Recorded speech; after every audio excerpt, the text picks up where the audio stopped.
Well, this book just arrived, and it's my first book chapter. So I thought I'd talk a brief overview of what I've been about. It's funny because I first read about this book in the third edition when I was learning how to be a teacher. So this is from a few years ago, that's for sure, this book. So it's quite nice to have the new edition with me. Whereas I'm now the author, Richard Osborne. Look at that. Who would have believed it? Not me. So what do I talk about? What's my take on using digital technology to support learning and teaching science? Well, I thought I'd have a quick overview. So, just reflecting on the pandemic first and how much that's made us a bit more important in terms of teaching with tech. A little bit on what it means to be technology.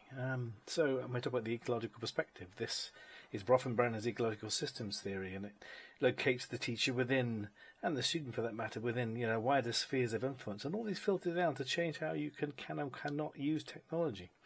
So I think it's an interesting place to start from. And I also reference here the RAP model, the SAMR model, TPACK, for example. Different ways of thinking about what you're trying to achieve with the technology. Are you just replacing something that's paper-based? Are you amplifying it or even transforming it into something new? TPACK, how to develop competence with using technologies. TPACK course is based on PCK, Pedagogical Content Knowledge, but adds the technological component. So, you're trying to blend lots of skills here. So not only do you know about teaching, do you know about content, but you actually know about technology as well. And finally, my own focus, my own specialism, affordance, and what affordance theory brings to this. Then we talk about barriers. I think barriers are massively important because you're going to have lots of barriers to use. Especially with people are very afraid of phones in the classroom at the moment. With good reasons in some cases that the distraction can be an issue. But I think if used wisely, it can still be useful. But infrastructure, do you have Wi-Fi and stuff? We talk about safety here, documentation, policies, practices. What is the school policy, and then the people and how competent are your students even in technology? The idea of digital natives we know is all a bit rubbish. So, then pedagogical application. So this one, I'm actually framing this against teacher standards, so assessment.